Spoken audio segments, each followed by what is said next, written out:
ఈ మధ్య కాలంలో మనం ఎక్కువగా గమనిస్తున్నాము సోషల్ మీడియాలో కానీ వాట్సాప్ వీడియోస్ లో కానీ ఎక్కువ మంది ఫ్యామిలీ ఫంక్షన్స్ లో డాన్స్ చేస్తూ సడన్ గా చనిపోవడం, లేదంటే జిమ్ లో ఎక్సర్సైజ్ చేస్తూ సడన్ గా చనిపోవడం, కొంతమంది వర్క్ ప్లేస్ లో సడన్ గా కార్డియాక్ అరెస్ట్ అయ్యి చనిపోవడం చూస్తున్నాము.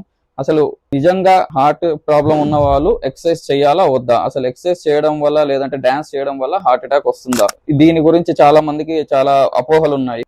మెయిన్ థింగ్, ఎక్సర్సైజ్ చేయడము it is utmost important heart health కోసం.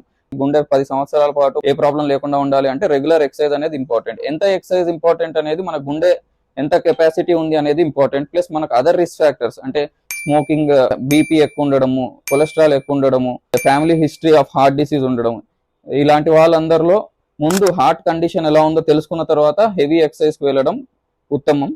జిమ్ కి వెళ్లే వాళ్ళు ముందు వాళ్ళ కార్డియాక్ చెకప్ చేసుకుని వాళ్ళకి ఎలాంటి ప్రాబ్లమ్స్ లేవు అని అనుకుంటేనే హెవీ వెయిట్ లిఫ్ట్స్ కానీ హై ఇంటెన్సిటీ ఎక్సర్సైజెస్ కానీ చేయొచ్చు.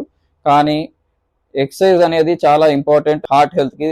ఎక్సర్సైజ్ ఏ విధంగా ఉండొచ్చు, జిమ్ కైనా వెళ్ళొచ్చు, లేదా డాన్స్ చేయొచ్చు, యోగా, ఇలాంటివి కూడా చేసుకోవచ్చు. ఎక్సర్సైజ్ చేయడం వల్ల హార్ట్ అటాక్ వస్తుంది అనే ఒక మిత్ ని మనము ఈ రోజు దాని అపోహని తొలగించుకుంటే మంచిది.